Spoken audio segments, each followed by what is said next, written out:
Hello and welcome to TVB News. South Korean President Yoon Suk-yeol defied attempts by investigators to detain him in Seoul. Dozens of police officers and anti-corruption investigators tried to arrest Yoon at his official residence in Seoul, but they were blocked by hundreds of his supporters, and attempts to arrest Yoon have now been suspended.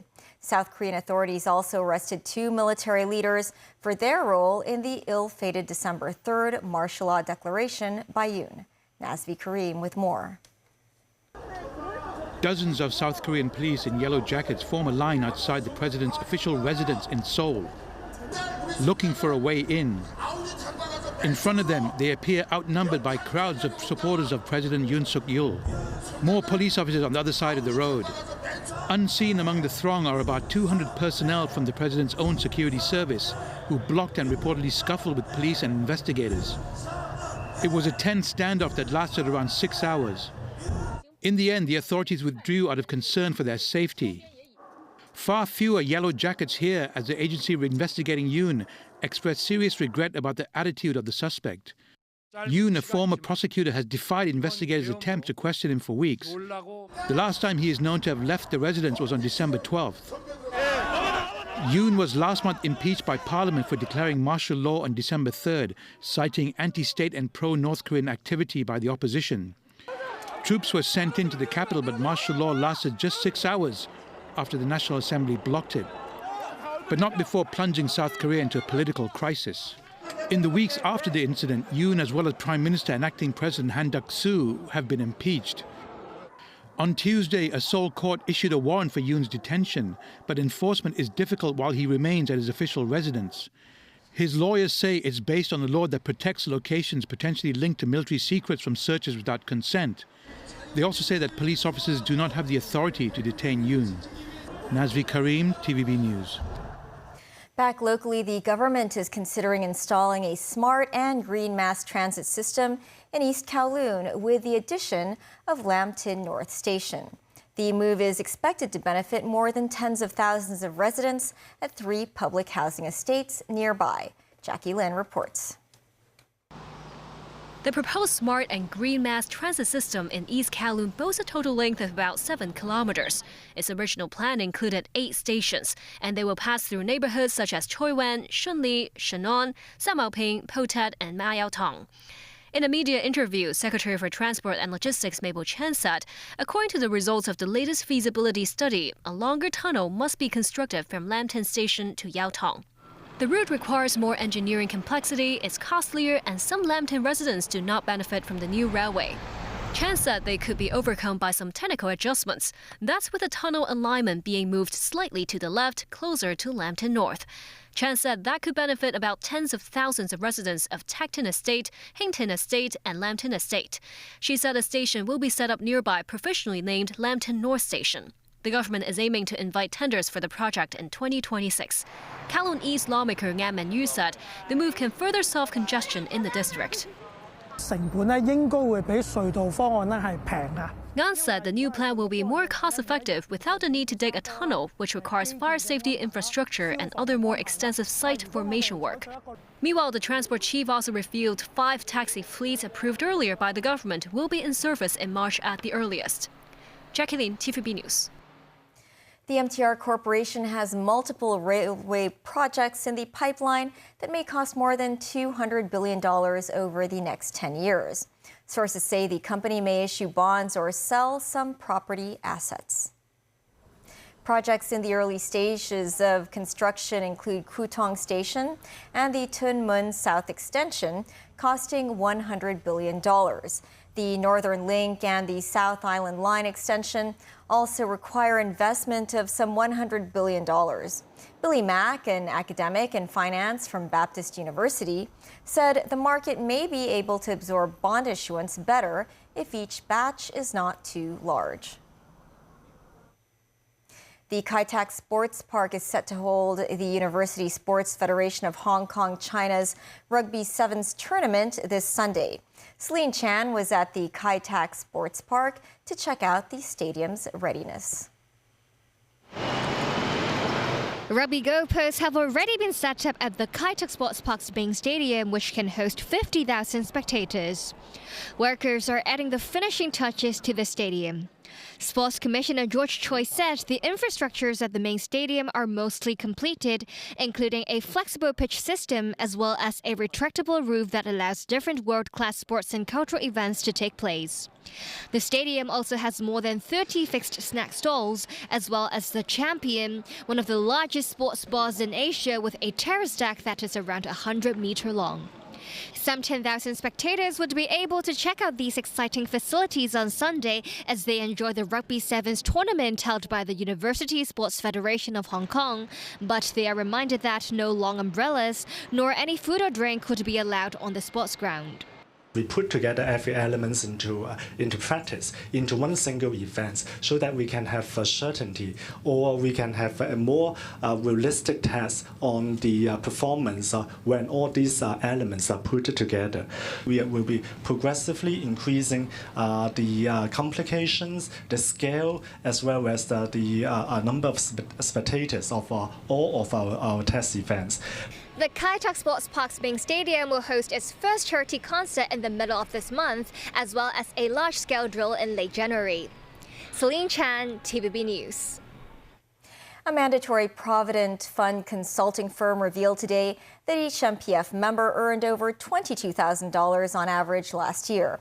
That's the highest average figure since 2020. The consulting firm said the year-to-date MPF return was 9.3% as of December 27th. The firm said the upward trend is expected to continue into the first quarter of this year. This due to factors such as U.S. President-elect Donald Trump's policies and the Chinese central government's economic stimulus measures. The U.S. Commerce Department said Washington may implement restrictions or a ban on Chinese drones due to national security concerns. Beijing said it will take all necessary measures to protect the legitimate interests of Chinese companies. Mimo Singhai reports. The U.S. Commerce Department made the announcement on Thursday. They will seek opinions through public consultation on potential rules to prevent threats from China and Russia that may control drone devices from afar and expose sensitive U.S. data. This is not the first time that Washington has taken actions against Chinese-made drones. The annual military bill signed by U.S. President Joe Biden in December included a clause to stop two Chinese companies, DJI and Altair Robotics, from selling drones in the U.S. if a review shows they pose risks to Washington's national security. The commerce authorities said Chinese-made drones currently accounted for more than 75% of the U.S. market. Some U.S. media outlets said the restrictions may cause widespread dissatisfaction. In Beijing, the Foreign Ministry said the U.S. overstretches the concept of national security to interfere and restrict economic exchanges. It added China will take all necessary measures to firmly safeguard the legitimate rights and interests of its companies. Mums 9, TVB News.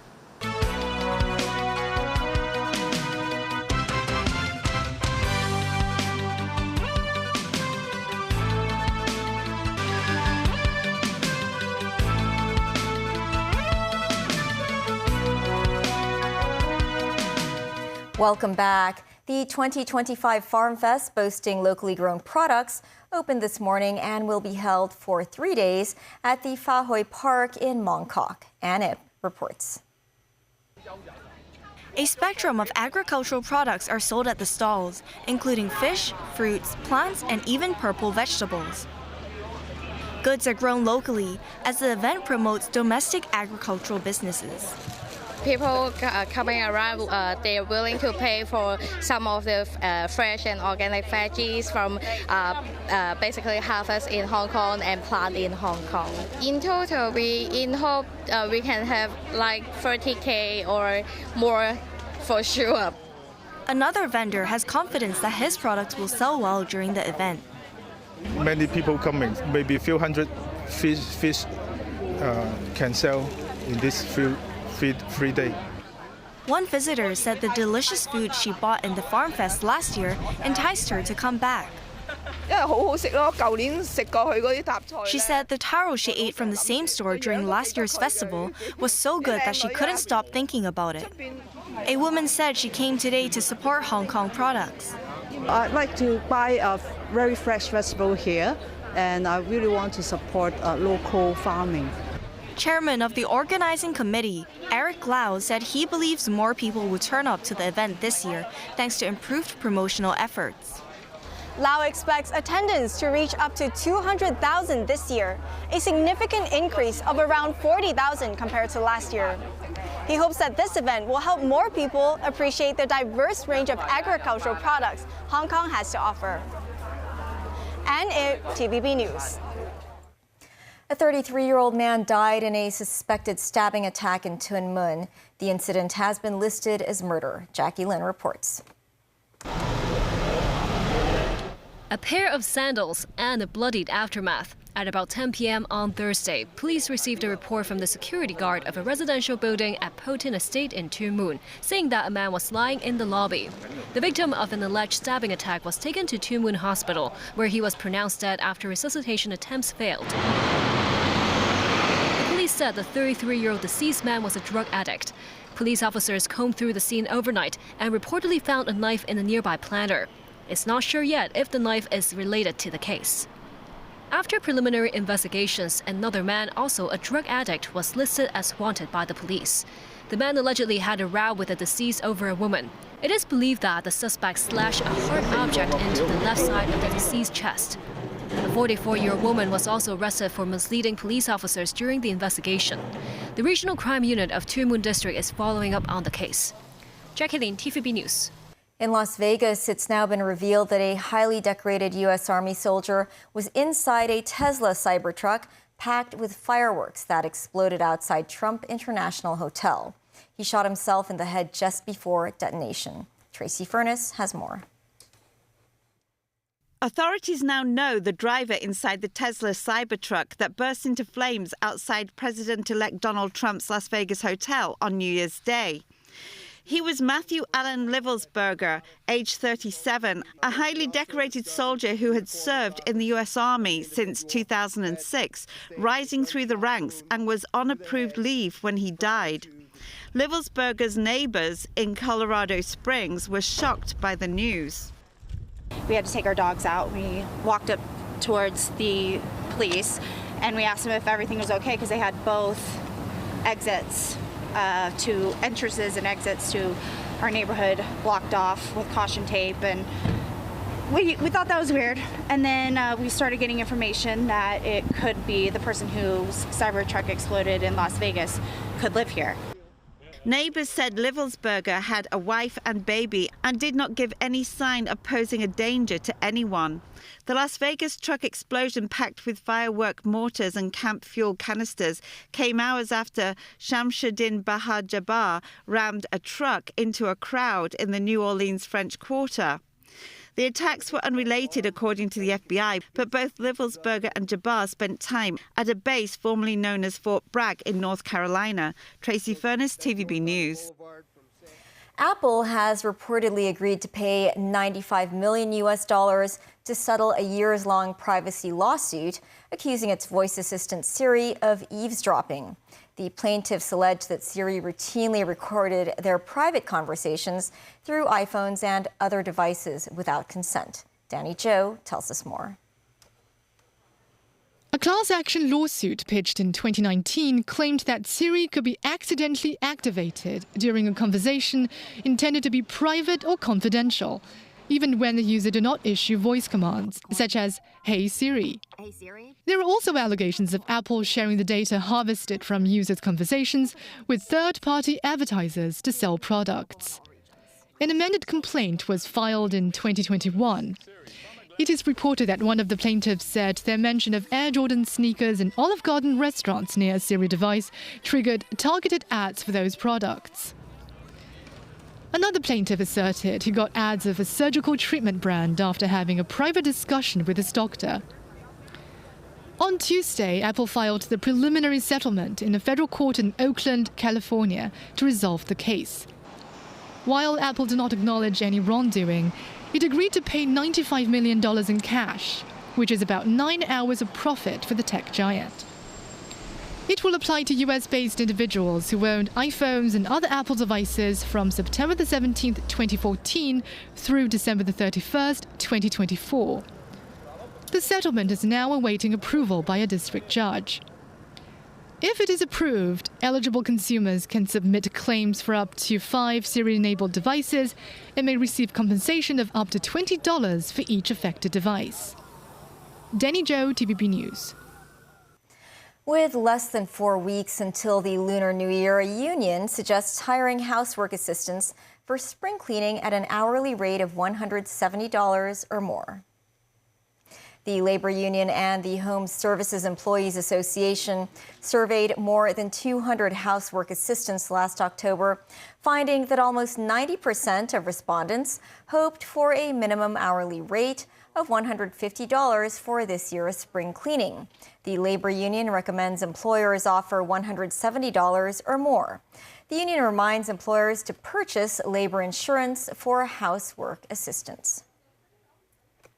That's the news. Have a great weekend and see you on Monday. Bye for now.